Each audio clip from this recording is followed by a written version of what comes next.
Bismillahirrahmanirrahim. Assalamualaikum warahmatullahi wabarakatuh. Waalaikumsalam warahmatullahi wabarakatuh. Asyhadu an la ilaha illallah wa asyhadu anna Muhammadar Rasulullah. Rabbi zidni ilma warzuqni fahma. Amin ya rabbal alamin.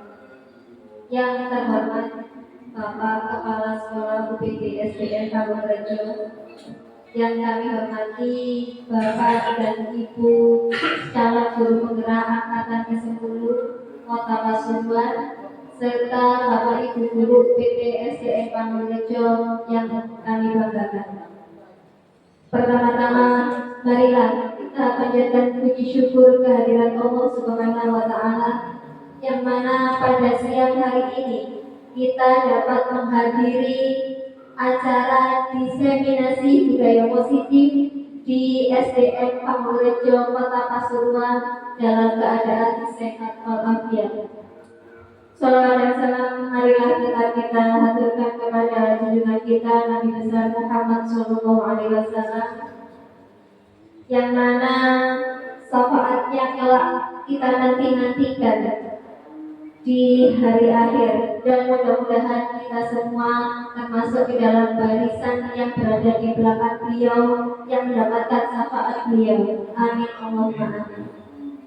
Bapak Ibu yang saya hormati, saya selaku pembawa acara pada siang hari ini akan membacakan susunan acara yang akan kita lalui bersama. Acara yang pertama yaitu pembukaan. Acara kedua menyanyikan lagu Indonesia Raya. Acara yang ketiga sambutan.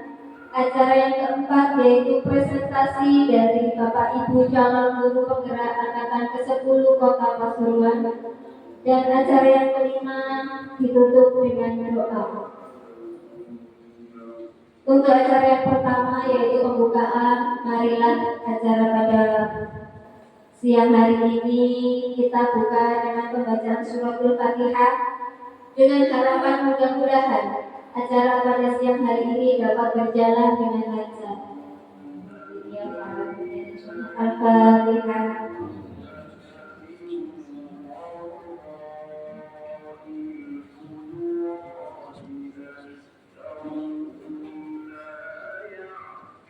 Amin, amin, Allahumma amin. Terima kasih kami aturkan. Untuk acara yang kedua yaitu menyanyikan lagu Indonesia Raya. Bapak Ibu kami mohon untuk berdiri sejenak. Kita menyanyikan lagu Indonesia Raya dipimpin oleh Ibu Erniawati. Kepada beliau kami persilahkan.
itulah Indonesia.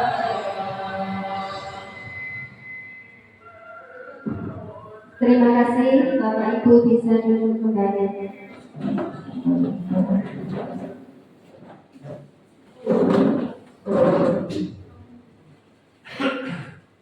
Terima kasih, Bapak Ibu yang kami hormati. Acara yang ketiga yaitu sambutan. Dalam hal ini sambutan akan disampaikan oleh Bapak Kepala Sekolah UPT SDN Pangurajo. Kepada Bapak Kusmatianto SPP kami persilahkan.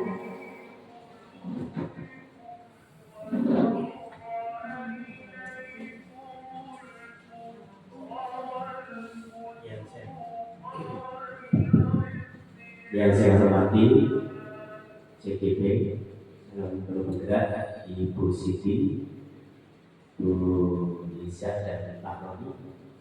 Yang saya hormati Bapak dan Ibu Guru SDN Pangurajo dan staf yang saya cintai dan saya banggakan. Assalamualaikum warahmatullahi wabarakatuh. Pertama-tama marilah kita panjatkan puji syukur kehadirat Allah Subhanahu wa Ta'ala Tuhan Yang Maha Esa yang tetap melimpahkan rahmat dan hidayahnya kepada kita semuanya serta kami menjadi manusia, sehingga di siang hari ini Rabu tanggal 5 Juni 2024 kita semuanya berkumpul di dalam ruangan ini di dalam acara yaitu rangkaian kegiatan yang akan disampaikan oleh para CGP yang minggu lalu sudah menyampaikan mengenai visi, kemudian sekarang dilanjut dengan diseminasi budaya positif. Saya sampaikan terima kasih atas kehadiran tadi dengan Bapak Ibu keluarga besar SDN Pangurajo. Mudah-mudahan kegiatan ini yang akan disampaikan oleh CGP bisa berjalan lancar dan sukses, tidak ada halangan suatu apapun. Minta dukungannya dan sukses sampai akhir selesai materi. Demikian, wassalamualaikum warahmatullahi wabarakatuh. Terima kasih Bapak, kami sampaikan. Untuk acara yang keempat yaitu presentasi dari calon guru penggerak angkatan ke-10 Kota Pasuruan. Kepada Bapak Ibu calon guru penggerak kami persilahkan.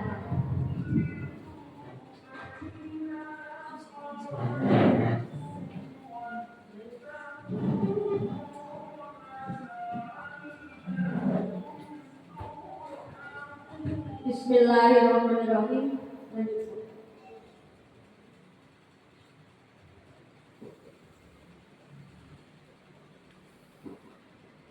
Bapak Ibu Guru, sebelum acara mulai, saya punya pantun nggih. Nanti kalau ada pantun tolong dibilang catat gitu nggih.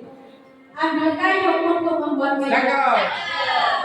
Kayu disatukan dengan sebelum presentasi dibuka, ucapan salam terlebih dahulu. Assalamualaikum warahmatullahi wabarakatuh. Waalaikumsalam warahmatullahi wabarakatuh. Alhamdulillahirrahmanirrahim. Marilah di siang hari ini kita ucapkan puji syukur kita kepada Allah Subhanahu wa Ta'ala karena di siang ini kita diberikan Allah kesehatan sehingga kita dapat berkumpul semua dalam acara diseminasi pemaparan disiplin positif. Bapak Ibu, terima kasih. Beribu-ribu terima kasih karena telah meluangkan waktunya dalam membantu kami melaksanakan acara dari guru penggerak tentang disiplin positif.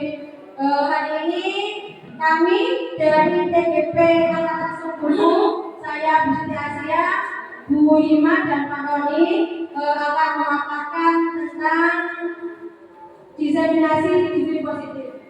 Bapak Ibu sekalian, di sini adalah latar belakang dari pemaparan kami, yaitu rekan-rekan guru belum memahami yang menyeluruh tentang penerapan konsep inti budaya sekolah, seperti paradigma belajar, disiplin positif, kebutuhan dasar manusia, motivasi perilaku manusia, posisi ngobrol guru, keyakinan kelas, dan segitiga restitusi. Diharapkan dengan cara ini semua dapat memahami. Kemudian yang kedua adalah peserta didik kita tidak suka peraturan nama ini, mereka melakukan pelanggaran maka akan mendapatkan hukuman. Itu yang jadi di sekolah kita ataupun sekolah yang lain. Lanjut Pak. Tujuan Asnata ini adalah satu, dapat menumbuhkan budaya positif di sekolah. Dengan meyakini nilai-nilai kebajikan universal serta meningkatkan pengetahuan dan pemahaman tentang budaya positif. Dan yang kedua adalah menciptakan sebuah pendidikan merdeka dan disiplin diri yang kuat, yaitu yang terbentuk dari motivasi mereka dari diri sendiri, dari para murid sendiri melalui keyakinan kelas.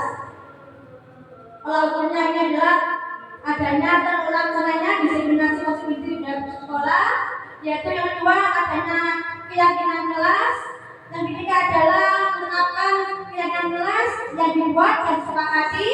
Kemudian yang ketiga adalah terlaksananya penyelesaian siswa menggunakan penerapan segitiga restitusi. Lanjut Pak. Ini ada semua dari kepala sekolah, ada anak guru, ada anak tenaga pendidikan, wali kelas, peserta didik dan semuanya satu sama. Lanjut Pak.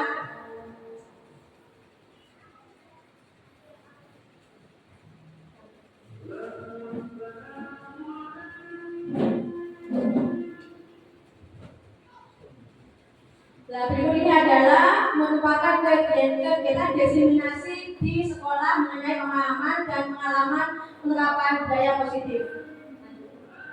Lanjut. Bapak Ibu sekalian, mungkin Bapak Ibu sudah tahu tentang budaya positif. Oke. Coba mungkin ada yang bisa memberikan pemahaman tentang budaya positif. Contohnya apa di sekolah kita? Sholat. Sholat. Oke, monggo apa lagi?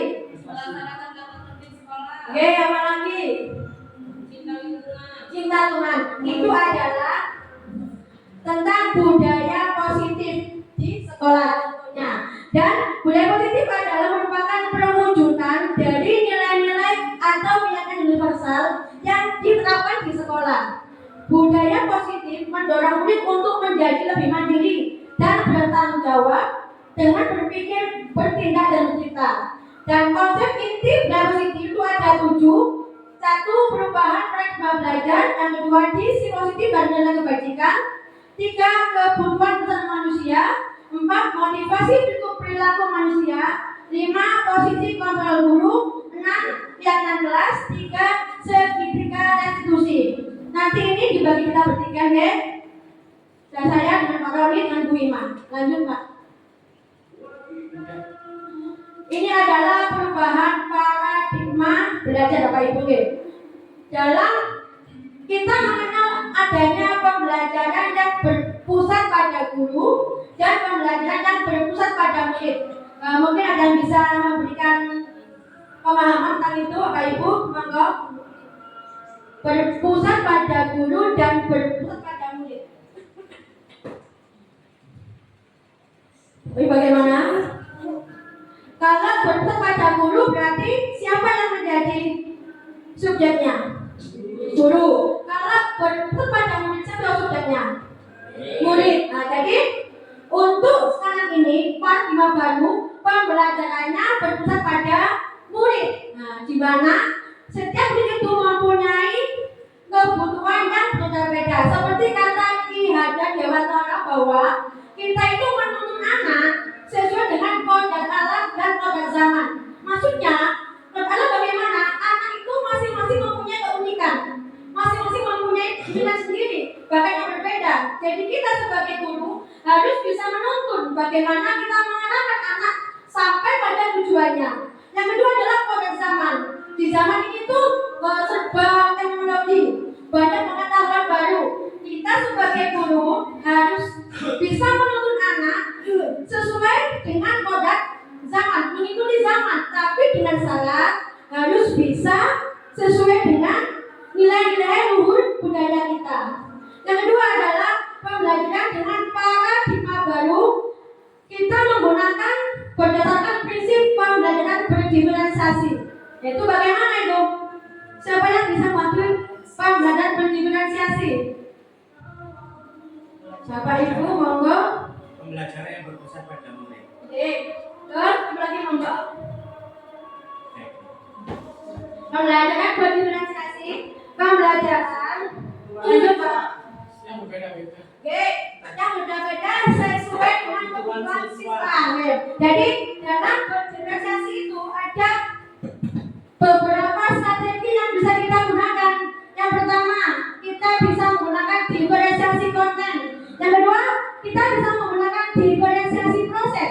Yang ketiga, kita bisa menggunakan diferensiasi produk. Kenapa? Anak-anak itu masing-masing mempunyai gaya belajar yang berbeda. Ada anak yang bisa melalui visual, melihat. Ada anak yang bisa melalui mendengar. Ada teori. Ada bisa anak melalui kinestetik dan kira itu. Jadi, bagaimana kita sebagai guru bisa memberikan pembelajaran yang sesuai dengan gaya belajar anak, bakat anak, minat anak. Itulah melalui pembelajaran berdiferensiasi. Melalui konten, kita bisa memberikan melalui media bagian mungkin video, mungkin bisa melalui gambar. Kalau melalui proses, bagaimana prosesnya? Mungkin kita bisa melalui berkelompok. Bagaimana kelompok cara mengaturnya? Mungkin dari kelompok 1, 2, 3, dari yang jenisnya yang tinggi, cukup, sedang, dan juga atau produk. Dalam produk, anak-anak bisa mengambil produknya dengan berbagai macam. Bisa anak itu langsung menulis, bisa langsung dia itu bercerita di depan. Jadi kalau itu sudah dengan anak, nanti insya Allah itu akan bermakna bagi anak. Lanjut Pak. Tahap pengembangannya. Lanjut Pak.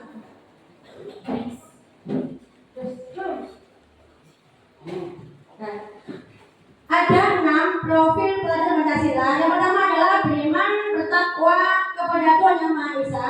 Ini adalah sudah terwujud di sekolah kami tentang adanya salat berjamaah, tentang adanya pembacaan murajaah itu ya dan surat pendek. Dan yang kedua adalah berkebinekaan global, di mana siswa bisa mempertahankan budaya luhur, lokalitas dan identitasnya dan berpikiran terbuka dengan budaya lain serta menumbuhkan rasa saling menghargai tetapi tidak bertentangan dengan budaya luhur bangsa. Yang ketiga adalah gotong royong, bahwa tidak hanya gotong royong tentang membersihkan kelas, piket, tetapi bagaimana siswa bisa saling bekerjasama, saling kolaborasi antara siswa yang satu dengan siswa yang lain. Yang keempat adalah mandiri. Mandiri, bagaimana mandiri itu? Siswa bisa bertanggung jawab atas proses dan hasil belajar sendiri. Yang kelima adalah benar kritis, yaitu bagaimana siswa bisa mampu secara objektif memproses informasi baik secara kualitatif maupun kuantitatif. Kita dapat menganalisis informasi, mengevaluasi dan menyimpulkannya. Yang keenam adalah kreatif. Kreatif itu bagaimana siswa dapat menciptakan hal-hal baru. Seperti contoh kegiatan kelima, anak-anak bisa membuat kerajinan tangan secara mandiri dan kreatif, bermanfaat dan berdampak. Nah, ini adalah tentang teori kontrol yang perlu diluruskan untuk kita semua. Lanjut. Yang pertama adalah guru mengontrol murid. Itu yang sering kita lakukan. Sebetulnya kita tidak bisa mengontrol murid. Jadi ia tidak mau, harus ada dorongan dari diri siswa sendiri. Yang kedua adalah penguatan fungsi efektif dan bermanfaat. Kita sering membiarkan anak bujukan atau rayuan agar siswa mau lakukan sesuatu, padahal itu salah. Itu ada mengakibatkan murid bisa bergantungan, ketergantungan dan tidak mandiri. Yang ketiga adalah kritikan dapat membuat orang merasa bersalah. Kadang-kadang kita kalau mengkritik anak itu membuat anak itu malah jadi takut, tidak percaya diri, bukan malah anak menjadi semangat. Itu salah.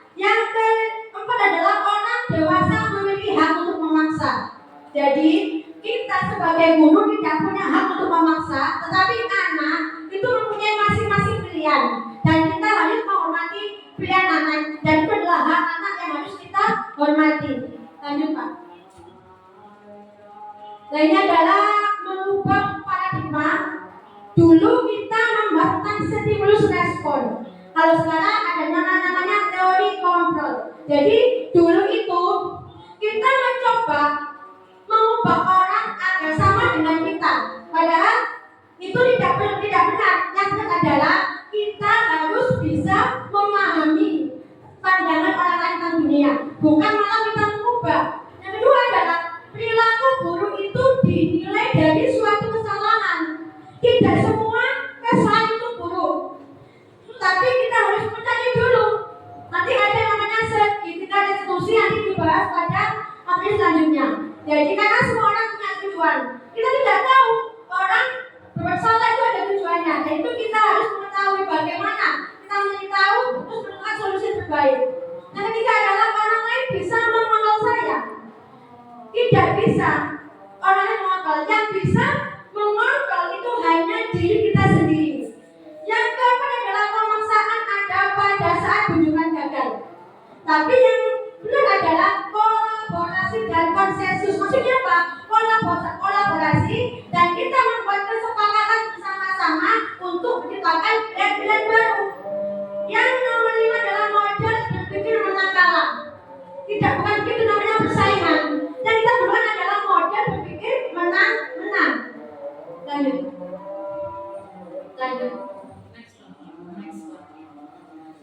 Nah, sekarang kita bahas disiplin positif. Kita kalau bahas disiplin itu mesti adanya rasa tidak nyaman.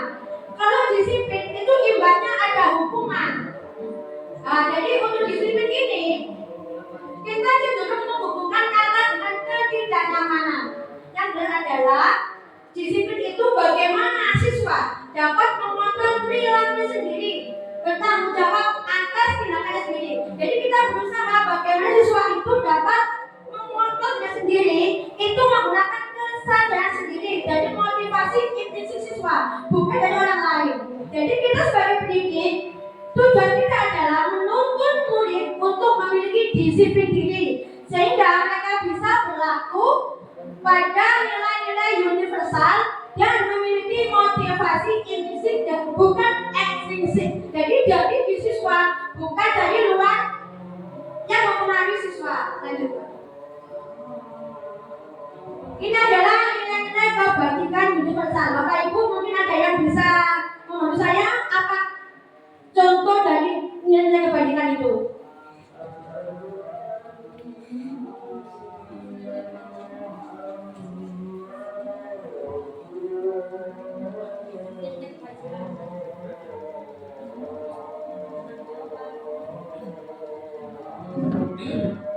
Nilai-nilai kebajikan adalah sifat-sifat positif manusia. Contohnya mungkin disiplin siswa, bertanggung jawab, dengan kesepakatan kelas, serta mengerjakan tugas sesuai instruksi yang guru berikan.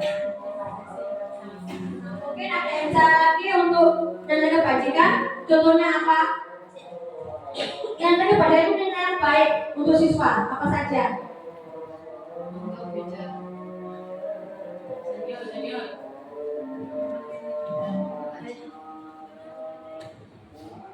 Nilai-nilai kebaikan di dalam kelas seperti piket kelas, kemudian menyiram tanaman di depan halaman, kemudian membantu teman yang kesulitan selama dalam pembelajaran.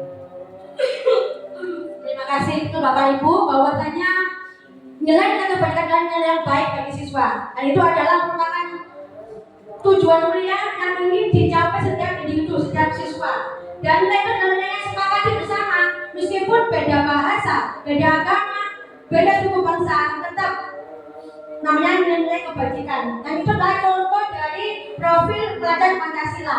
Yang tadi terima yaitu beriman, bertakwa, beragama Maha Esa, mandiri, penelat kritis, berkepentingan global, bertoleransi dan kreatif. Bapak Ibu, demikian yang saya sampaikan. Mohon maaf bila ada salah kata dan perilaku. Nanti untuk materi yang kedua adalah kebutuhan dasar manusia dan motivasi perilaku manusia akan disampaikan oleh Pak Roni. Kepada silakan. Wassalamualaikum warahmatullahi wabarakatuh.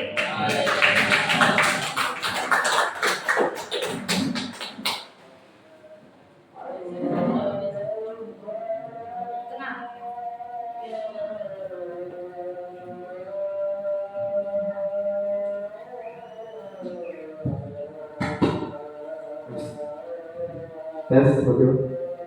Terima kasih. Saya mulai dulu. Assalamualaikum warahmatullahi wabarakatuh. Sebelumnya di sini saya bukan mengajari Bapak Ibu ya, atau istilahnya menggurui, tapi di sini saya berbagi tentang apa materi dari CGD selama yang saya dapat dan saya terapkan di sini. Jadi kita di sini untuk diskusi ya Bapak Ibu ya. Nah, baik. Materi yang ketiga yaitu tentang kebutuhan dasar manusia. Di dalam dasar manusia itu ada tindakan yang dilakukan untuk memenuhi keinginan dengan tujuan atau usaha yang baik untuk memenuhi kebutuhan dasar tersendiri, yaitu kebutuhan dasar yang ingin diperoleh untuk mencari apa yang manusia itu yang dikeingin. Lanjut. Nah, kemudian kebutuhan dasar manusia itu ada 5. Yang pertama itu adalah untuk bertahan hidup. Bertahan hidup yaitu yang paling sering yaitu ya makanan, pakaian, tempat tinggal, keamanan dan kesehatan. Itu adalah dasar manusia yang untuk bertahan hidup. Nah, yang kedua adalah kasih sayang dan rasa diterima. Ya, ini adalah diterima dalam bentuk kepedulian ya, berbagi atau kerjasama.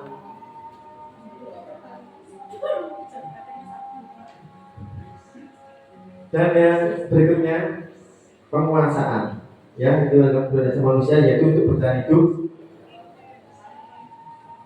Kalau tentang menguasai atau penguasaan tentang kehidupan sehari-hari. Kemudian yang keempat yaitu kebebasan. Kebebasan di sini adalah merasa mandiri, yaitu memiliki pilihan ya, mencoba menjual atau mencoba-coba hal baru atau mengendalikan arah dirinya sendiri. Kemudian yang terakhir yaitu kesenangan. Itu ada contohnya itu bermain, humor, yang antusias, tertawa, yang mungkin untuk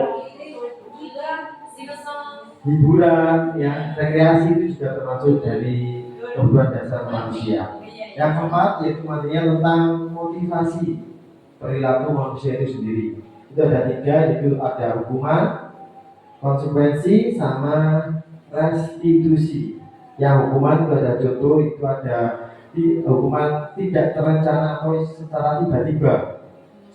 Nah, biasanya kalau ada peserta didik atau siswa yang melakukan kesalahan, biasanya langsung ada hukuman secara tidak langsung. Misalnya dia terlambat, nah itu ada hukuman secara tiba-tiba. Yang kedua yaitu murid tidak tahu apa yang terjadi bersifat yang berarah. Yang kedua itu hukuman bersifat satu arah. Berikutnya yaitu berupa hukuman berupa fisik atau psikis. Yaitu tadi mungkin fisik, kalau kita misalnya kalau ada beberapa yang terlambat untuk masuk kegiatan pembelajaran kita, mungkin kita terlambat menit, mungkin kita harus memberikan short jump atau istilahnya push up, yaitu hukuman secara berencana. Berikutnya yang kedua yaitu konsekuensi, yaitu yang pertama terencana atau sepakati atau dalam peraturan. Nanti saya tunjukkan video ya tentang konsekuensi ini. Berikutnya yaitu murid tetap dibuat tidak nyaman. Kemudian sikap guru selalu monitor peserta didik atau murid. Berikutnya tentang restitusi. Nah, ini restitusi ini untuk bukan termasuk hukuman ya. Jadi proses mencetakkan kondisi murid ini untuk memperbaiki kesalahannya. Jadi misalnya kalau ada peserta didik atau siswa mengalami kesalahan, nah kita arahkan kenapa dia melakukan kesalahan tersebut. Yang kedua yaitu proses kolaborasi atau kolaboratif yang mengajarkan murid untuk mencari solusi sendiri. Jadi kalau dia melakukan kesalahan, kira-kira solusinya apa yang terbaik untuk dirinya sendiri. Dia yang berpikir untuk begitu. Nah, kemudian ada juga video tentang sikap dasar manusia.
Ada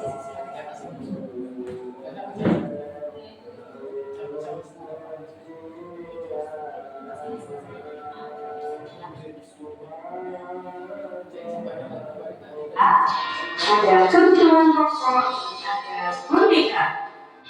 Lalu, apa saja macam kebutuhan manusia dan bagaimana hubungan pada keinginan? Adi sedang berada di depan toko bukan. Ada yang berbeda yang ingin dia beli. Di antaranya ada bola, boneka. Menurut kalian, mana budaya yang paling penting dalam kehidupan sehari-hari? Manusia sebagai makhluk hidup memerlukan berbagai kebutuhan untuk menunjang hidupnya. Misalnya, kebutuhan pangan, kandang, papan, dan kebutuhan lainnya. Menurut kalian, apa yang dimaksud kebutuhan? Apa yang sedang dilakukan Agus dan Tommy? Ya, itu berdasar Agus sama Tony. Tidak makan, sama minum. Makan dan minum merupakan tidak manusia sebagai makhluk hidup.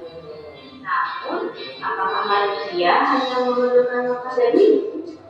Apa saja jenis-jenis kebutuhan yang dibutuhkan oleh manusia? Yuk, kita belajar bersama. Menurut kalian, apa yang dimaksud kebutuhan? Kebutuhan merupakan segala sesuatu yang dibutuhkan manusia untuk mencapai tujuan hidup.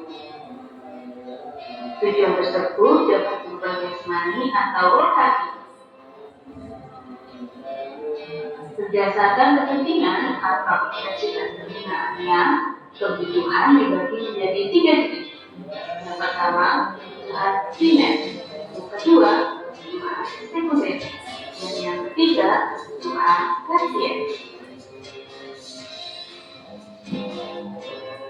Kebutuhan primer. Kebutuhan primer disebut juga dengan kebutuhan pokok.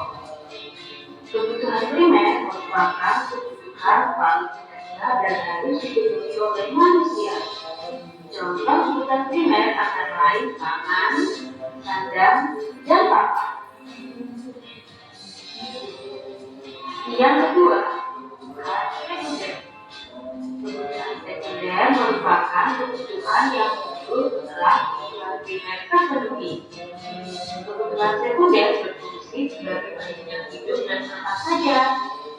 Contoh dari kebutuhan sekunder dapat berupa barang-barang elektronik, alat-alat transportasi, atau yang bersifat hiburan. Yang ketiga, kebutuhan tersier. Kebutuhan ini disebut juga dengan kebutuhan mewah. Kebutuhan tersier merupakan kebutuhan yang berkaitan dengan kemampuan seseorang atau gaji seseorang. Kebutuhan ini akan muncul jika kebutuhan primer dan sekunder telah terpenuhi.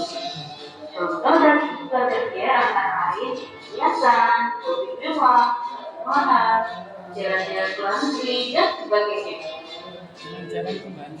Setiap manusia memiliki kebutuhan yang berbeda-beda. Misalnya, laptop akan menjadi kebutuhan primer untuk seorang penulis. Namun, bagi orang lain, laptop merupakan kebutuhan sekunder atau kebutuhan tersier. Dengan demikian, kebutuhan setiap manusia tidak dapat disamakan. Cukup sekian pembelajaran hari ini. Kita akan bertemu lagi di pembelajaran selanjutnya. Terima kasih. Itu ya, Bapak Ibu, yaitu kebutuhan manusia dasar yang sangat penting bagi kehidupan sehari. Kemudian materi berikutnya bisa disampaikan. Terima kasih. Assalamualaikum warahmatullahi wabarakatuh. Waalaikumsalam warahmatullahi wabarakatuh.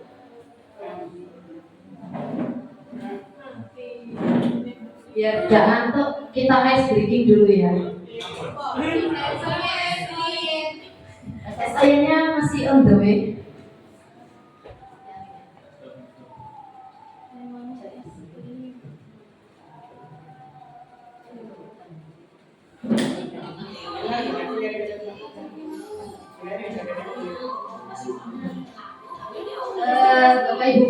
bisa berdiri sebentar? Biar tidak duduk saja ya. Oh, senang selesai Pak. Oke, sampai nanti. Oh, siap. Bersenang selesai katanya Bapak. Yang atas. Kita berolahraga sambil ber-ice breaking. Ayo, lebih keras lagi Pak Roni. Ikutan bertemu.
Jadi kayak penguin gitu ya.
Boleh duduk lagi Bapak Ibu, sudah semangat lagi? Sudah. Tadi itu bersemangat, selain itu berolahraga. Ya. Baiklah, saya perkenalkan diri saya sendiri ya. Bagi yang mungkin tidak kenal sama saya.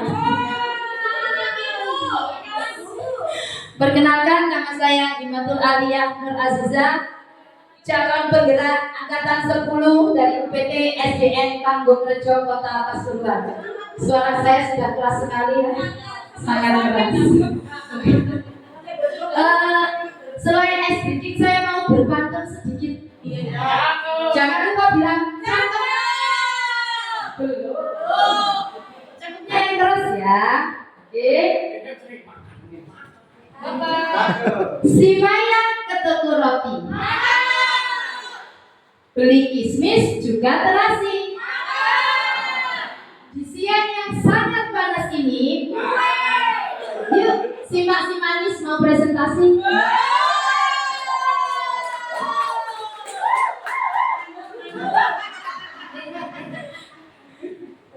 Yang akan saya sampaikan adalah segitiga restitusi.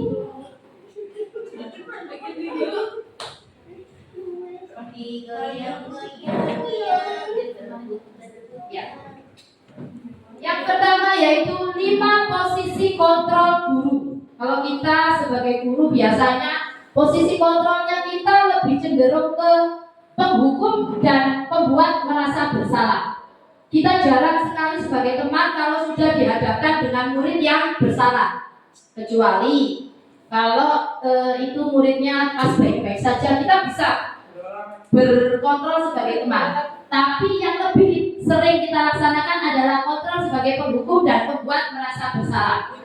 Ya, tapi di dalam pembelajaran guru bergerak, 5 posisi kontrol guru ada penghukum, pembuat merasa bersalah, ada teman, pemantau, dan yang terakhir manajer. Ternyata manajer bukan cuma di perusahaan. Iya. Di dalam posisi kontrol guru ada manajer. Ya. Ini manajer saya. Manajer saya di rumah. Baiklah. Contoh posisi kontrol guru. Ya. Mungkin tahunya 5 ini dikasih contoh lebih baik ya. Penghukum, nada suara tinggi seperti saya, bahasa tubuh, mata melotot, jari menunjuk-nunjuk. Itu saya dan teman-teman kalau pas emosi sama menghardik ya. Contoh Pak G, terlambat lagi. Pasti terlambat lagi. Selalu datang terlambat. Kapan bisa datang terlambat? Masa betina jalur dibukai? Ada suara keras, suara tinggi. Tinggi Pak. Oh itu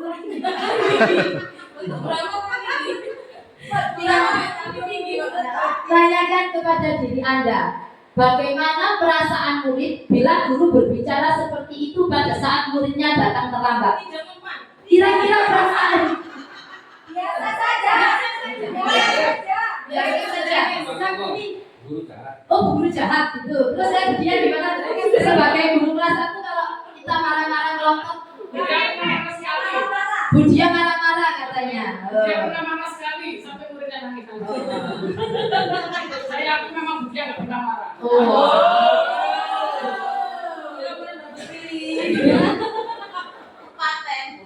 Hasilnya adalah kemungkinan murid marah dan mendendam atau bersifat agresif. Awas sama itu. Balik aku di sini. Ya. Rasa dendam. Rasa dendam anak-anak kepada gurunya. Ya.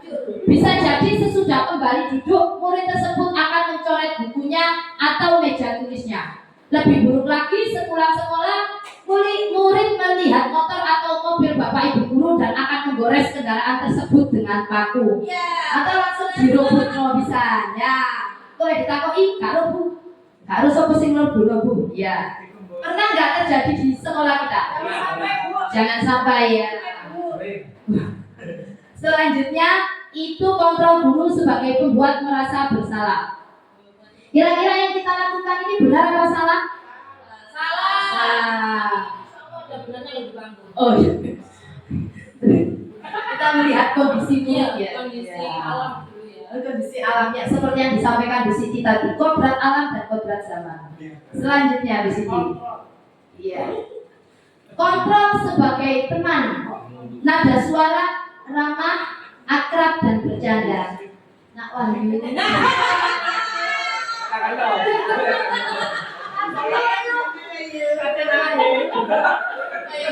Kalian lagi mau kenapa tadi datang terlambat? Tadi jawabannya ya. Mata dan seni jenaka, matanya tidak melotot ya, melihatnya beda ya.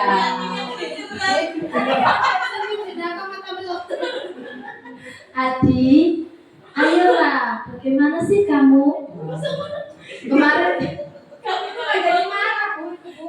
Kemarin kamu sudah janji ke Bu Guru kan? Kenapa terlambat lagi? Ayo. Sambil tertawa ringan.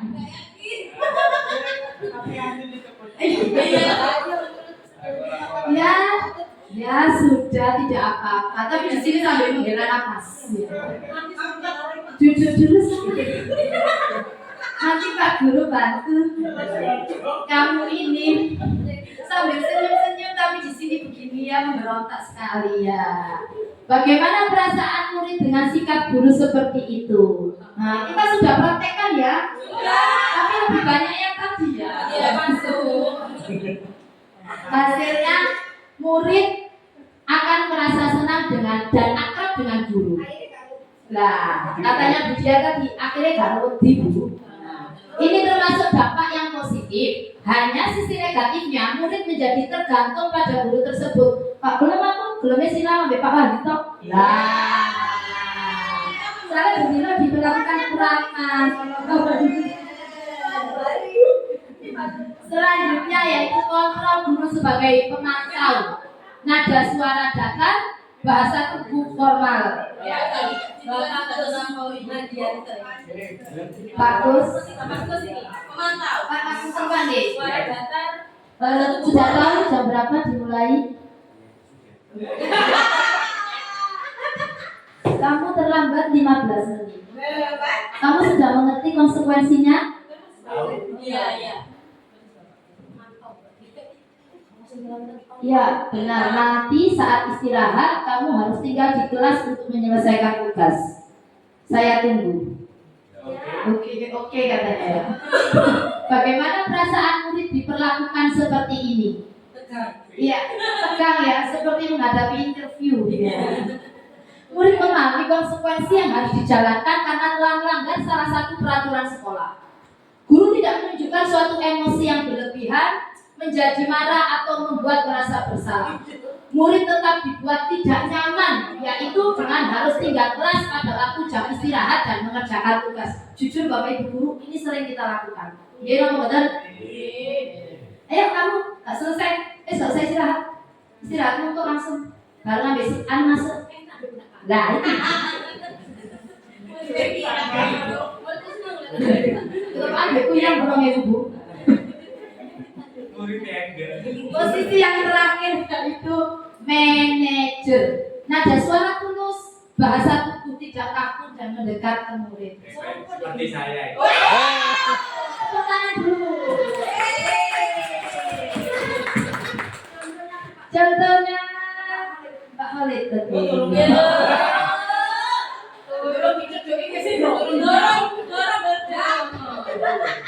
Khalid.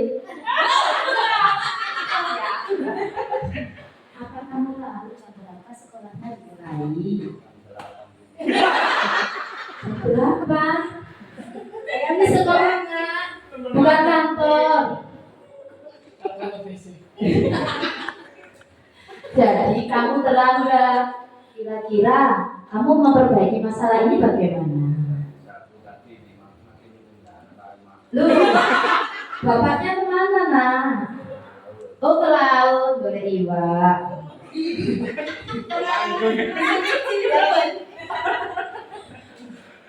Baik. Kira-kira Khalid kan sudah ketinggalan tugas, yang dilakukan gimana? Siap apa? Oh siap mengerjakan. Baik, itu bisa dilakukan. Apakah besok bisa hadir tepat waktu, Khalid?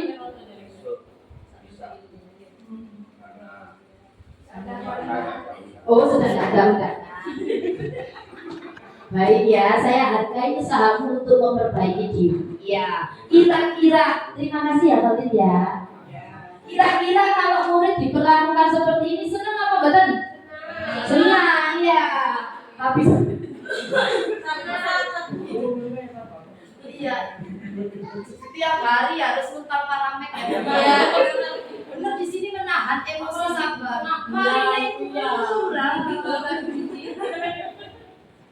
Tapi di dalam pembelajaran guru penggerak yang kita laksanakan, posisi kontrol yang harus kita laksanakan adalah sebagai manajer. Di antara 5 kontrol tadi, posisi manajerlah yang paling sesuai dengan segitiga restitusi yang ada di dalam modul guru penggerak. Ya, pada posisi manajer, suara guru sebaiknya tulus. Ya, bukan cuma lagu yang tulus.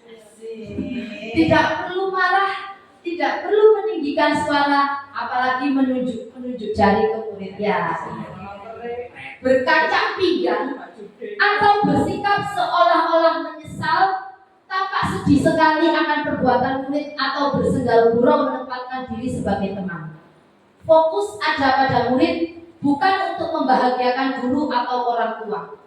Murid sudah mengetahui adanya suatu masalah dan sesuatu perlu terjadi. Bila guru mengambil posisi pemantau, guru akan melihat apa konsekuensinya, apa peraturannya. Namun pada posisi manajer, guru akan mengembalikan tanggung jawab pada murid untuk mencari jalan keluar permasalahannya, tentu dengan bimbingan guru. Ya. Contoh penerapan 5 posisi kontrol guru. Ya, ini ada kasus murid tidak mengerjakan tugas yang diberikan guru. Ya. Kalau kita yang biasa kita lakukan sebagai seorang guru dengan kontrol penghukum, berdiri dengan sebelah kaki di depan peserta didik, mempan apa tidak? Tidak mempan. Pembuat merasa bersalah. Kesekian kali Bapak sudah ingatkan, kamu senang ya melihat ibu terus-terusan bertindak seperti ini? Ya, lek bahasa kasarnya, gak bosen arek diri model kayak gini. Ya, dan itu sering kita lakukan. Sebagai teman, ayo dong kamu kerjakan tugasnya. Nanti kalau sudah selesai kita main games. Ya, lah akhirnya jadi kodam gini disik, main disik bu, garapin kok. Sebagai seorang pemantau, kamu sudah melakukan kesalahan dan sudah mengetahui konsekuensinya sekarang.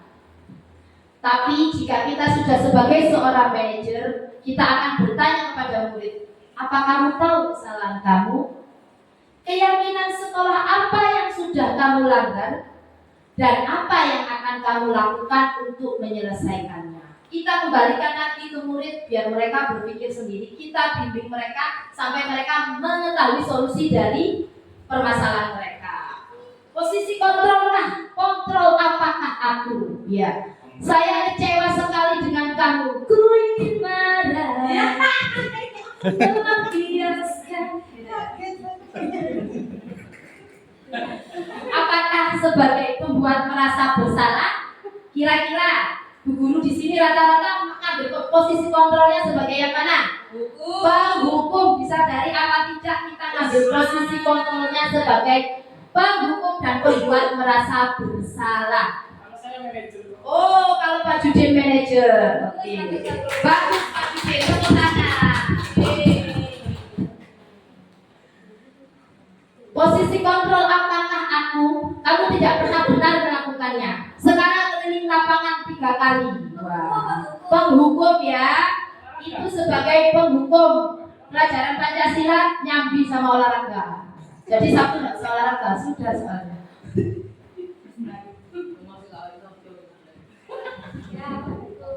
Ya, itu adalah kontrol sebagai penghukum.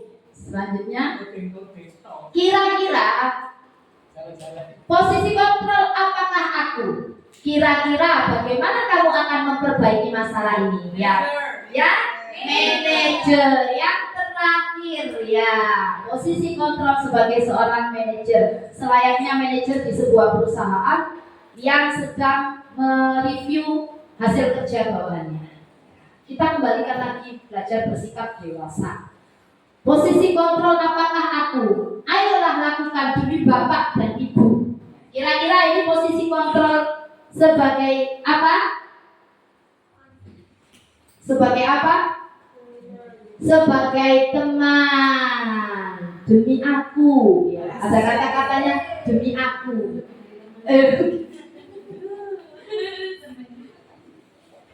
Oke. Posisi kontrol apakah aku? Kamu terlambat 15 menit. Apa kamu sudah mengerti konsekuensi yang dilakukan bila terlambat?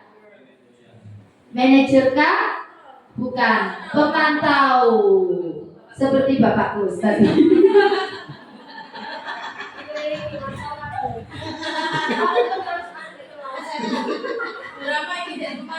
Ya. Dalam segitiga restitusi, kita ada 3 tahapan. Yang pertama yaitu validasi tindak. Yang pertama yaitu menstabilkan identitas. Yang kedua, validasi tindakan yang salah. Dan yang ketiga adalah menanyakan keyakinan kelas. Keyakinan kelas adalah kesepakatan antara guru dan murid untuk meningkatkan kedisiplinan, dibuat dalam bentuk pertanyaan positif, universal, dan abstrak. Disarankan tidak terlalu banyak agar mudah diingat dan dipahami dengan partisipasi semua warga sekolah. Di setiap kelas pasti kita punya yang namanya keyakinan kelas atau kesepakatan kelas. Keyakinan kelas, setiap anggota kelas perlu merasa aman, belajar, senang melakukan tugas, saling menghargai, berkomitmen terhadap setiap tugas, selalu berpikir positif, senantiasa menjadi diri terbaik, percaya dan menghormati orang lain serta barang miliknya, senantiasa membantu. Hormat, kami meyakini pentingnya menghormati semua orang dan kepemilikan orang lain. Bekerja, kami meyakini bahwa sangat penting untuk mengerjakan segala pekerjaan atau mengikuti kegiatan yang telah ditugaskan. Keyakinan kelas, setiap kelas pasti berbeda, tergantung dari guru dan siswanya masing-masing. Seperti yang sudah saya sampaikan tadi, segitiga restitusi, kita akan melihat contoh kasus pelanggaran segitiga restitusi.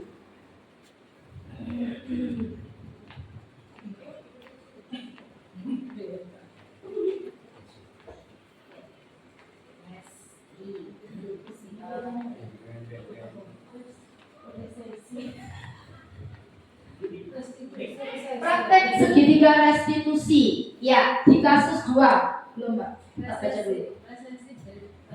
Aulia belum menuntaskan catatan materi belajar dan meminjam buku catatan Nurul. Namun Nurul tidak bersedia meminjamkan buku catatannya. Aulia kesal dan merusak buku catatan Nurul. Ya, ini yang salah siapa? Kira-kira kita lihat dulu cuplikannya. Aulia, silakan itu. Ini Bapak Wahyu. Saya kesal sekali dengan ulah Nurul tadi, Pak.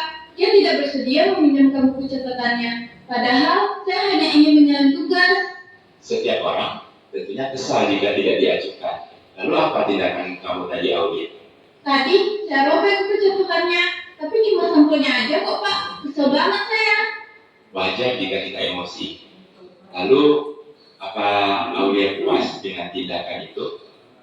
Tentu tidak, Pak. Saya akui saya salah sudah merobek bukunya. Lantas seperti apa sikap yang Aulia yakini? Harusnya saya lebih sabar dan menghargai milik orang lain.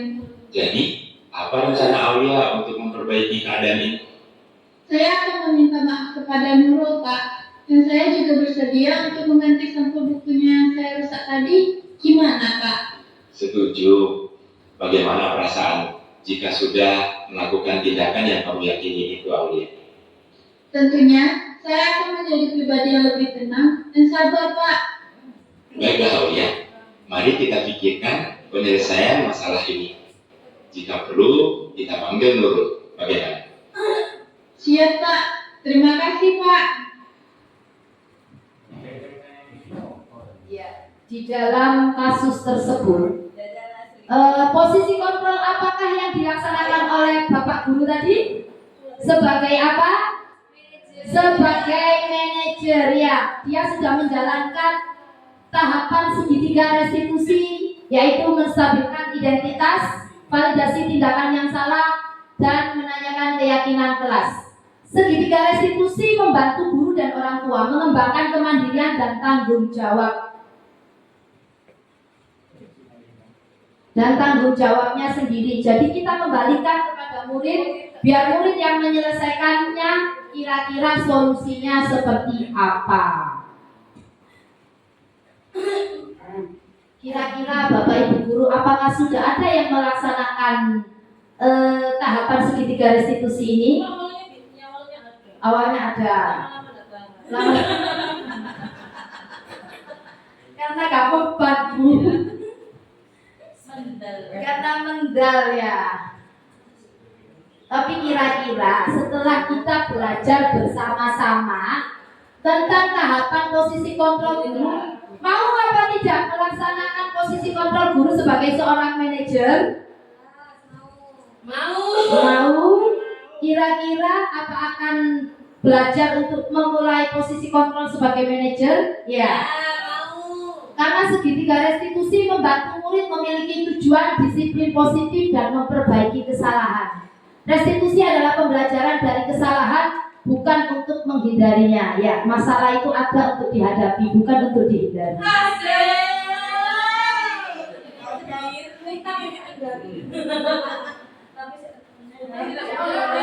Lanjut, ya. Ya. Menstabilkan identitas.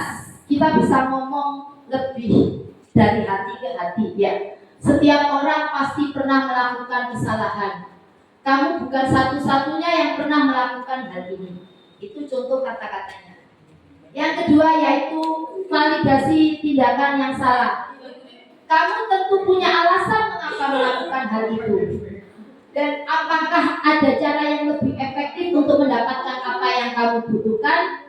Yang tahapan yang terakhir yaitu menanyakan keyakinan. Nilai apa yang telah kamu sepakati? Kamu ingin menjadi orang seperti apa? Di tahapan yang terakhir, menstabilkan identitas melakukan kesalahan adalah hal yang manusiawi. Bukan cuma muridnya, gurunya juga sering melakukan kesalahan. Tidak ada manusia yang sempurna. Bapak atau ibu juga pernah melakukan kesalahan seperti itu. Anda tidak mencari siapa yang salah, tetapi mencari solusi dari permasalahan. Dan yang terakhir, kamu berhak merasa begitu. Validasi tindakan yang salah. Tentu kamu memiliki alasan untuk melakukannya. Andai kamu bisa melakukan yang lebih buruk, kamu patut bangga pada dirimu sendiri karena kamu telah melindungi sesuatu yang penting buatmu. Menanyakan keyakinan. Apa keyakinan kelas kita? Nilai apa yang kita telah sepakati? Bagaimana kamu membayangkan kelas ideal dan kamu mau jadi orang yang seperti apa? Ya, terima kasih Bapak Ibu Guru. Kita sama-sama belajar, ya. Bahkan di dunia pendidikan pun, yang katanya kita ini guru, tapi kita juga belajar mengendalikan emosi. Karena guru sejatinya itu bukan cuma mentransfer ilmu, tapi membimbing dan mendidik anak-anak sesuai dengan katanya di sini tadi apa? Kodrat alam dan kodrat zamannya. Ya, ajar didik anak-anak sesuai dengan kodratnya yang sekarang, ya. Dan pembelajaran yang baik adalah pembelajaran yang berhamba pada murid, pembelajaran yang bermakna, dan pembelajaran yang mengatakan murid-murid kita menjadi insan hebat yang bermartabat. Saya Ibu Himatul Aliyah Nur Azizah, Ibu Siti Asia, dan Bapak Roni Nurinda Eka Soleh Firgiarta mengucapkan terima kasih yang sebanyak-banyaknya. Bapak, saya juga mengucapkan terima kasih atas waktu yang sudah diberikan. Teman-teman, atas waktu yang sudah diberikan, saya mengucapkan banyak terima kasih. Semoga kita bisa sama-sama belajar untuk menjadi guru yang hebat, guru yang jauh lebih baik, dan kita bisa menyongsong Indonesia Emas di tahun 2045. Ya, salam guru penggerak. Guru bergerak, Indonesia maju. Tergerak, bergerak, menggerakkan. Mari kita bersama-sama. Terima kasih Bapak Ibu Guru hebat. Saya kembalikan lagi kepada Ibu MC. Iya, saya Terima kasih kami sampaikan kepada Bapak Ibu calon guru penggerak angkatan ke-10 Kota Pasuruan atas presentasinya, atas diseminasi yang telah disampaikan kepada Bapak Ibu guru di UPT SDN Pamungrejo. Terima kasih karena kita guru-guru SDN Pamungrejo mendapatkan sekali lagi tambahan ilmu. Ya, mudah-mudahan kedepannya kita bisa menjadi guru yang lebih baik, yang lebih hebat, yang menjadikan murid sebagai subjek belajar, bukan gurunya yang menjadi subjeknya. Terima kasih Bapak Ibu.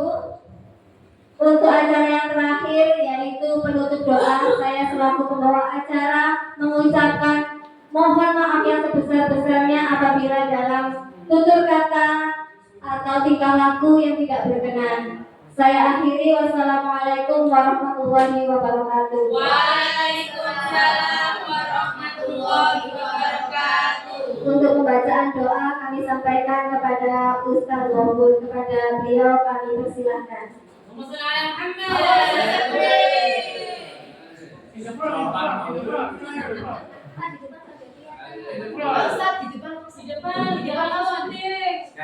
Jangan ada visi ya.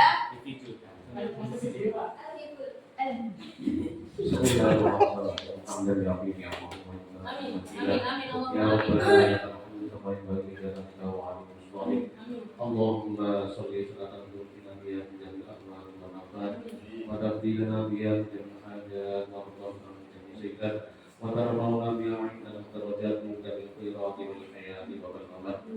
Rabbana atina fid dunya hasanah wa fil akhirati hasanah wa qina adzabannar. Wa sallallahu ala sayyidina Muhammadin wa ala alihi wasallam. Bi fadli subhana rabbika rabbil izzati amma yasifun wa salamun ala mursalin walhamdulillahi rabbil alamin. Yang terakhir mari kita baca ya Rabbi bil Mustafa balik maqasidana kita lagi.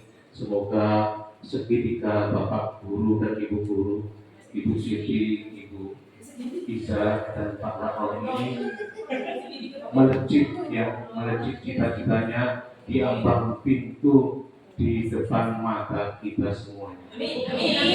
Ya Rabbi bil Mustafa balik maqasidana waghfir lana ma ya wasi'al karam. Ya Rabbi bil Mustafa balik